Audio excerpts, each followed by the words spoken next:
Hello, welcome to the AfghanEvac Coalition's Resilience Sessions, our fireside chats. And this week we are absolutely thrilled to have Lisa Petrocchi Merriman, who is joining us for a second time for part 2 of her series. Last week she spoke with the other Kate briefly about the impact of experiencing vicarious trauma. And this week, for part 2, we're going to be listening to her conversations about how to manage the impact of vicarious trauma. And Lisa, I just can't tell you how grateful we are for your time and for joining everyone today. This is so helpful to everybody working in this space. So I'm going to turn it over to you and sit back and listen. And I'm just thrilled to be here. Thank you. Thank you, Kate. I really appreciate this opportunity. Once again, this is an issue that's near and dear to my heart. So anything I can do to support your teams, I'm more than happy to do that. So as Kate said, I talked about signs and symptoms of vicarious trauma. I also broke down types of trauma that the Afghan individuals that you're assisting might also encounter.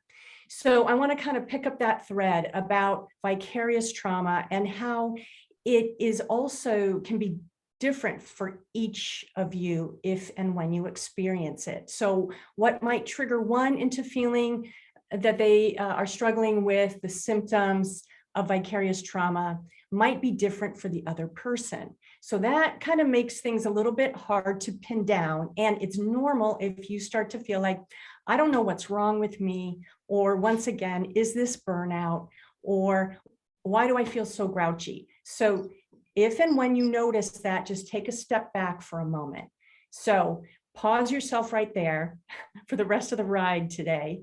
And what I also want to make sure that I tell you that you can take in today is that anything you're thinking and feeling is 100% normal, given all of the types of crimes to humanity that you have heard about or might continue to hear about.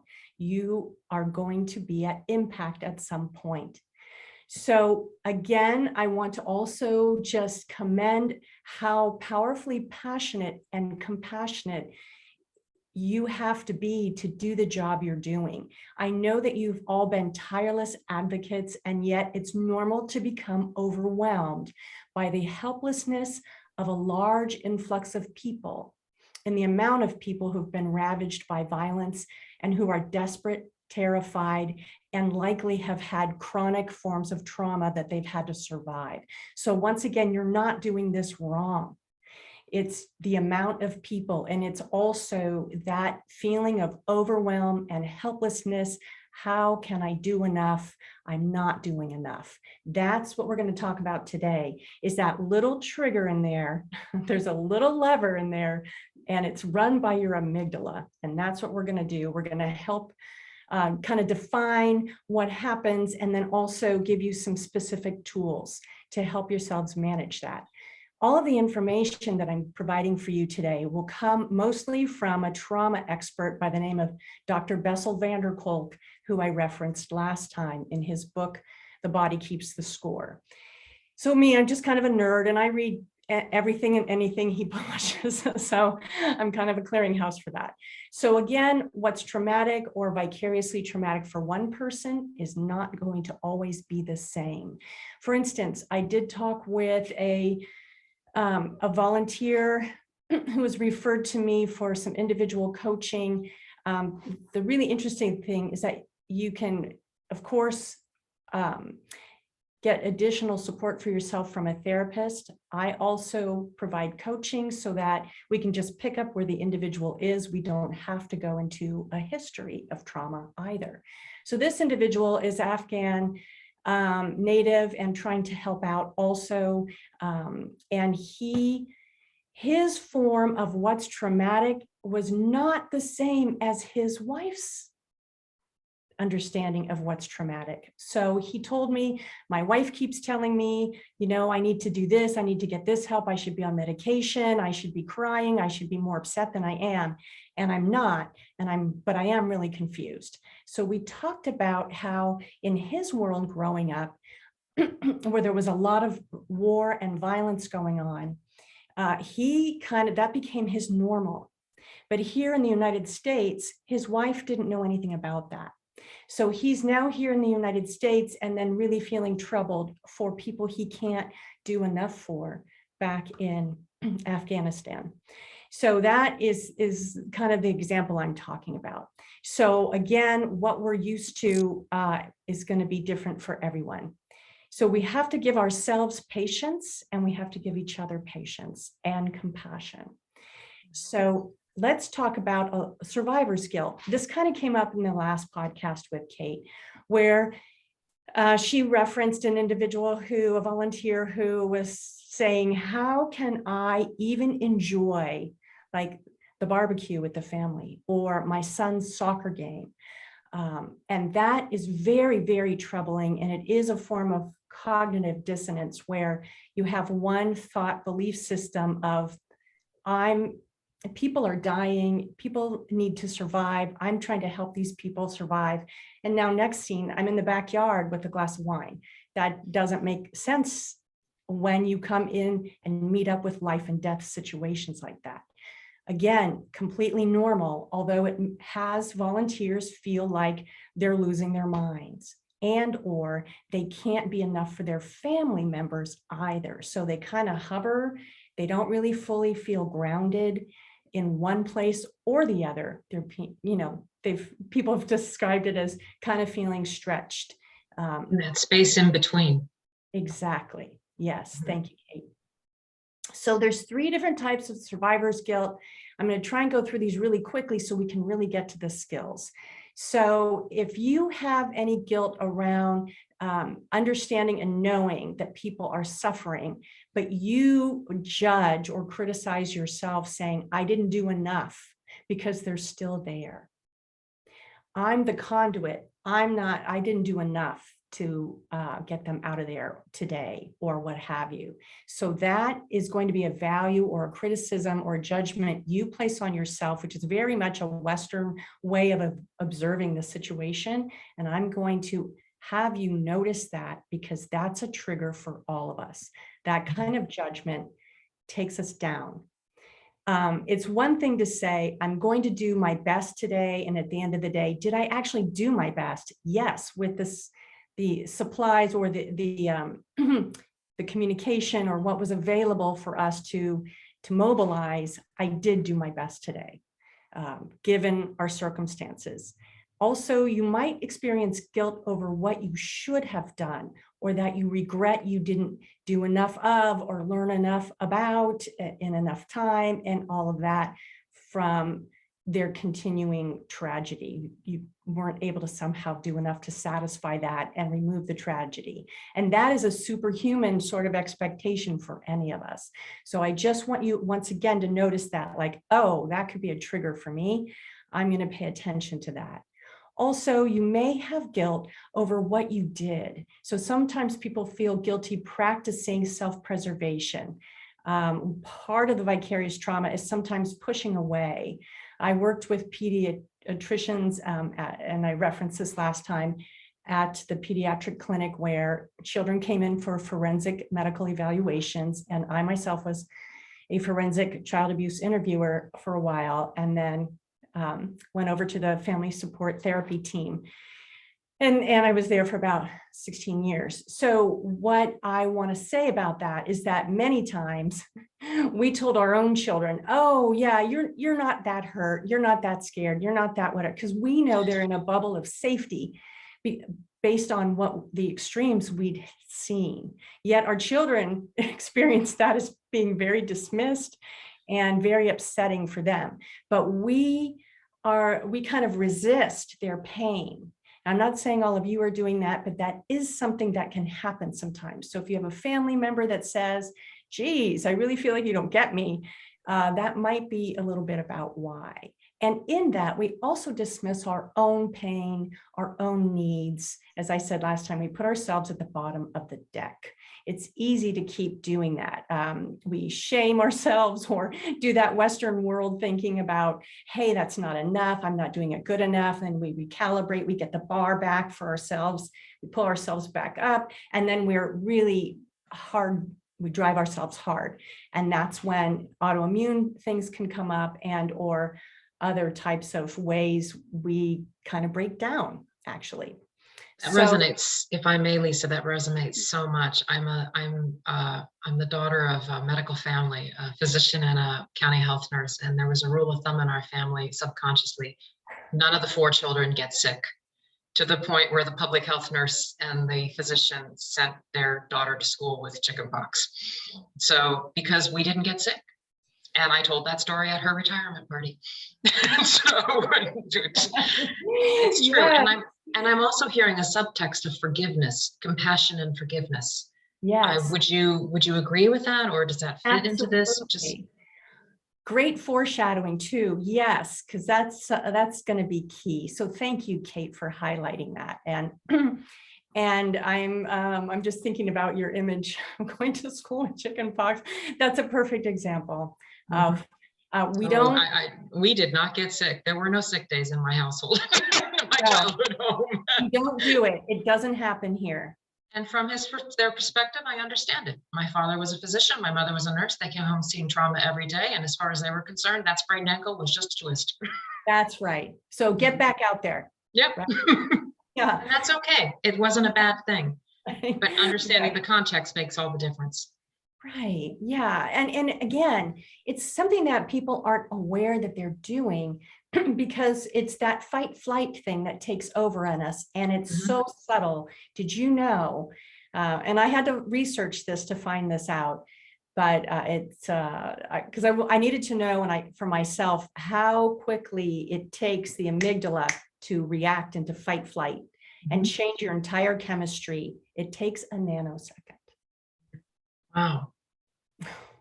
And that's something that we barely perceive many times. So let's go into then, I just want to mention something a little bit about cognitive dissonance, and it's a term that describes mental discomfort that results from holding 2 conflicting beliefs and values simultaneously. So let's go back to the backyard barbecue again. And let's say you've been on the phone trying to mobilize to get a family out of Afghanistan. That was your afternoon. This is your normal. You do this all the time. People are counting on you. You're good at it, and you're fine. Then you go later. You go home. It's time for the backyard barbecue. You're standing there. You got a glass of wine. There's your adorable family around you, or your family. Sometimes I have a family too. Not everyone's adorable every moment of the day, but there's that conflict. And then somehow our amygdala starts to go around like, did I zip everything up? What else do I have to do? And so on and so forth. We get that avalanche of thoughts that plague us. So again, that's that part where we feel stretched and we're living in both places at the same time, really not doable. And again, that's that cognitive dissonance. How can I enjoy myself right now? This is impossible, right? I agonize. I want people to be free. I want people to be safe. And this is the part where I want you to know that for you to be able to provide yourself permission to take a break from, yes, that part of the world, those people are struggling. There is violence, there is trauma. Yes. Do they need to be evacuated? Yes. That's not going to change. And they count on you. So your job is also, on top of everything else, to restore yourself, right? To cushion, allow yourself a timeout. And when you do that, really get back into your world with your, whoever it is, your family, you're taking a walk with your dog, you're hanging out with your friends, you're I don't know, maybe you are a potter or you do watercolor, whatever it is you do, allow yourself at least 15 minutes Start out slow, at least 15 minutes of being with you in this part of your world that you created before you started your evacuation work. Your own oxygen mask on first, from the analogy of the airlines. That's right. That's exactly right. And so that's going to be a conscious habit. So that's what we need to talk about next, is what you can do immediately and for your long-term care is start to wrestle with or embrace, let's throw wrestle with out. Embrace mindfulness and self-care. Now, again, when I was working at the pediatric clinic, we had someone come in and I'm like, yeah, schmaltzy, blah, blah, blah, right? And I thought about leading people through a guided imagery maybe today, but I thought, yeah, that could be so schmaltzy. No, we're not going to do that. So I became a runner, and I had to run to the point where I couldn't think anymore. I love taking the hills because it's like the opiates get going and I don't have to think about anything. My engine just can run. So whatever that is for you, if it's yoga, meditation, I don't know, watercolor, like I said, watercolor, whatever. Swimming. Swimming is beautiful, fishing, whatever it is. I love swimming because you can't, unless you buy the AirPods, which I refuse to, you just have the silence of the water. Isn't that great? For me, running also, it's like no one was talking to me. I didn't have any music. It was just my breath. Yes. Singing, chanting, prayer, any and all of those things are really great, according to Dr. Bessel van der Kolk. His teams figured out what types of trauma treatment are very helpful. So again, creating a mental habit of actively and consciously choosing to put yourself first, like Kate just said with the oxygen mask. Oxygen mask. And I have that written down right here. Mentally put the oxygen mask on 2 to 3 times a day. This is easier said than done, however. So now we're going to walk through that, okay? Because it's easier said than done. And I can't tell you how glib that sounds, like, just put the oxygen mask on. But when we're in that moment, Kate, we don't feel like it. We're either just on fire because we're irritated, or we're feeling down, or we're despairing, or we're feeling overwhelmed, and like it would be like you couldn't think your way through something that you normally can tackle. So to really walk our way through it, again, we have to stand in making it conscious and making the commitment to yourself as well as to your evacuees that you are going to choose to try this 1 to 3 times a day. Okay, I would suggest 3 times a day at first. What were you going to say? I was just going to add that when you're using the runner analogy, you're talking about we're in this for a marathon, not a sprint. That's right. That's absolutely right. This is long term because you, going back to the oxygen mask again, if you're incapacitated, you help no one. And I ended up with an autoimmune disease where it was so strange too. It's just a weird one. And I couldn't even drive my own car or get dressed. And I realized I have young kids in the car with me. What am I doing? This is dangerous now. So let me drive home. Like this hand didn't work and the elbow didn't work. So I had to kind of like, wow. So I was that blind to it as well. So not that all of you will be, that was just me, but I'm a perfect foil for that, a perfect example. So again, now we're going to talk about, after you've made your choice to be mindful every day, now we're going to talk about addressing your amygdala. So it's that part of the limbic part of the brain, the base part of the brain that has kept us, humanity, safe since, man arrived on planet Earth, or I should say people, right? And the amygdala, again, within a nanosecond detects potential danger. And this goes on even during a Zoom call. You are scanning, you take in information. You also auditorially take in information. And you're picking up who's my friend, who's my foe. If I don't know, I'm going to maybe be on edge, says the amygdala and the hippocampus. They're like, what's going on? I don't know. And at some point, the amygdala maybe relaxes or it clicks on. And if it clicks on, you go into either fight, flight, freeze, fawn, meaning you kind of go along, you just say yes, you get it over with, or flop, you actually collapse.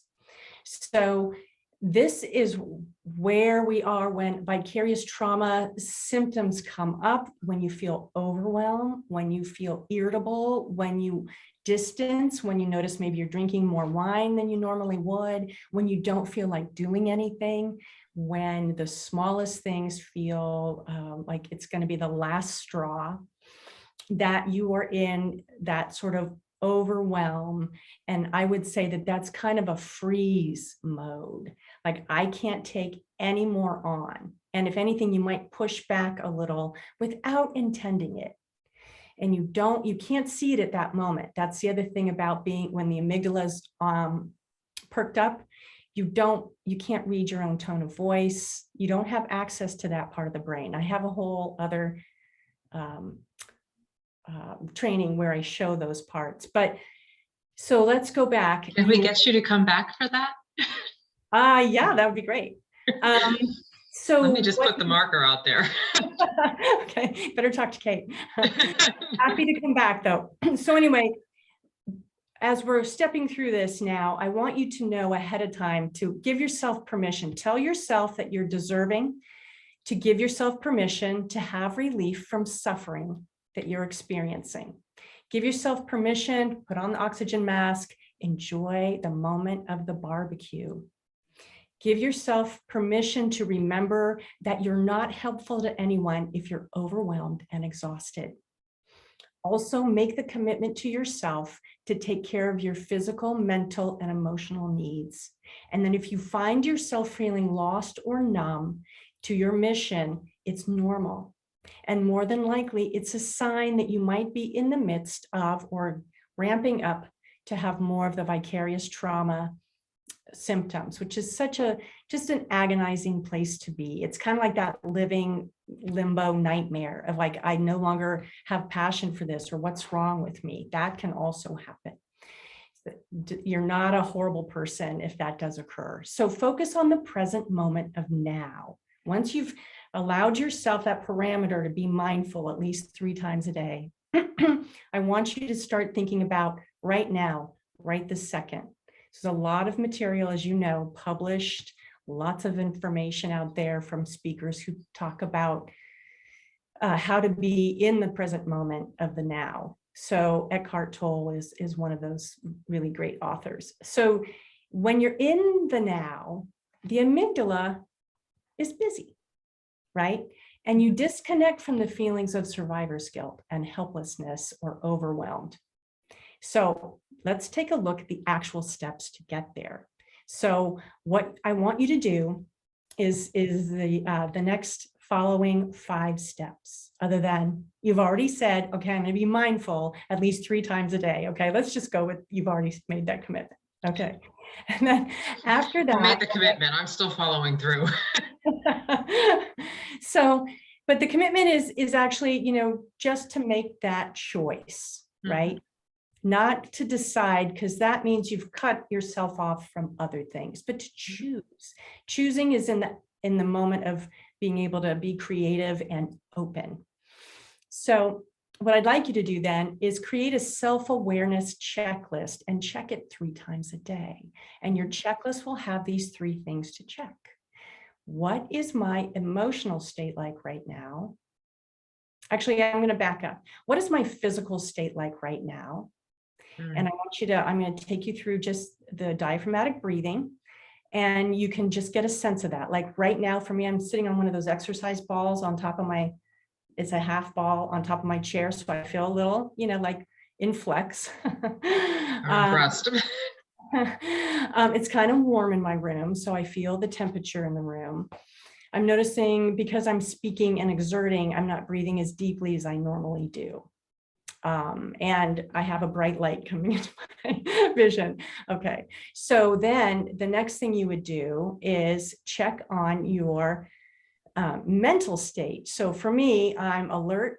I have things cycling through my mind that I want to talk about. So I'm paying attention to two things at once. And then also my emotional state is the last one. And I am checking on, I feel calm, I feel present. And that's all that's in my awareness right now. The other thing that I want you to do next is check to see if you're hydrated. And if not, hydrate. The next thing is, ooh, am I hungry or am I sensing low blood sugar? Because then getting protein intake is going to be really great. So I worked at Harvard for a year and trained their professionals on these mindfulness things before we started conversations in diversity, equity, and inclusion. And I'm taking this trauma information into other fields as well. So this is your really small checklist. It's very manageable. It's just those 3 states. Then you can hydrate and you can give yourself some protein. If you find that you're still kind of upset or you're starting to feel edgy, catch that, because you don't want your amygdala to click on. So maybe you might benefit from splashing your face with cold water. That really does do some help. Get up and walk around, stretch, what have you. I'll take you through a few exercises in a moment.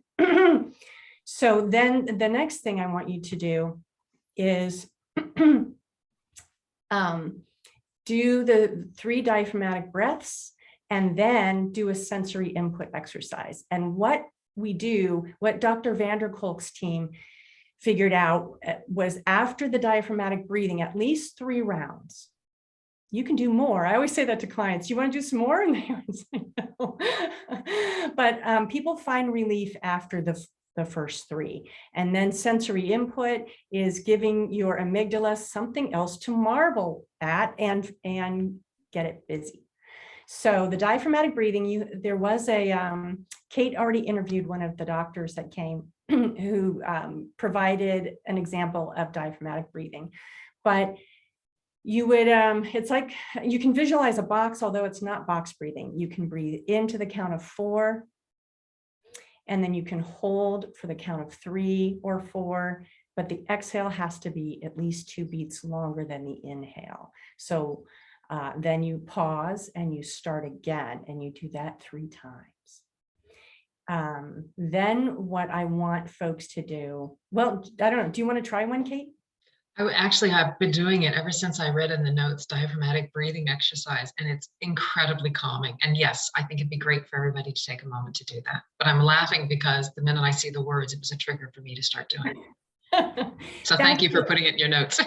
Well, thank you. Thanks for saying that. But that's the whole idea about being mindful, is to be conscious. So leave yourself some little messages at different places, right? So, and I think it'd be great if we did a couple for those watching. Yeah, sure. And if you like, I don't know if we have handouts, but I could put some things together. But what I would want you to do, the important thing about diaphragmatic breathing, as many of you probably already know, have both feet, if you can, flat on the ground, support your spine in a way that it's straight as possible. And then when you breathe in, make sure you breathe the breath really deep into the belly, where the diaphragm is, and hold for those counts of 4. And then exhale slowly through pursed lips like it's a leaky bicycle tire to the count of 6. And then you pause, start again, do that 2 more times. I have had, people at Harvard even on a Zoom call saying, oh, wow, like I feel like, I don't think I've ever had my shoulders feel this relaxed. I had a client the other day say, wow, I feel like I, had a massage, or this is the way it sometimes feels after a massage. So guess what? Here's the cool thing, is that you're in charge. And part of the really vexing thing about vicarious trauma is that we feel helpless because we can't change or correct or make it better. we're working on it, but it's not always as quick or expedient or even happen the way we would like it to happen. So the key piece to overcoming trauma and or vicarious trauma, overcoming meaning integrate really, so that you feel more back to health again, is when you are in charge and you put yourself in charge. So again, being mindful, making the choice to take that on for yourself. So then after you've done your diaphragmatic breathing, doing a sensory input exercise is really interesting because now you're in a calm state. And then what you can do is anything that gets your five senses going is something that the amygdala will have to work on, right? So for instance, you can take an item or an object and you can bounce it around in your hand. You can take it and move it around against your skin. Very nice. You can squish it. Say to yourself, describe at least three things. So for me, this is like room temperature, light, inflexible, ridges. Just one word. What would you say, Kate, about your item? Show us. Soft, squishy, and always brings me back to center about what I like to do, which is global work, because it's a little book. Very nice. Very nice. Okay, great. So then another thing you can do is five senses. Tell yourself five things you can see just in your room. Like I have 2 light sources. I have a computer on. I have my door is closed. I can see the door closed. I can see, my phone next to me on the desk, and the top of my desk is glossy. It's glass. Then 4 things I can hear. There's traffic outside my window. I can hear the computer. I can hear my seat make noises, so on and so forth. And then you go from hearing to what can you touch, and then what can you taste or smell. And then it's like a distraction. So what has maybe like those thoughts of I'm not doing enough, or, oh, I'm just so like, I don't care, or this is too much for me. Any of those things, again, normal, started to come up. You do your diaphragmatic breathing because you're paying attention. At a trigger, you notice the trigger, and then you do your diaphragmatic breathing, you do your sensory input exercise, and then you get distracted. Your amygdala doesn't get on fire, right? I love the sensory exercise. I've never done that before. It makes you mindful. You have to consciously go through, remember the five senses, and then consciously go through and pick things. That's right. So I learned that from a psychiatrist who I worked with when we had patients come in who were sometimes potentially going to have a flashback or a psychotic episode, or they were starting to be, ruminate and be really upset, or maybe even go into crisis. We had them take their fingertips and describe 3 to 5 different textures, even the texture on their shirt or their pants, or the texture of the couch they were sitting on. And they had to stop and just use one word or one sentence to describe it. And usually then that immediate type of overwhelm started to subside.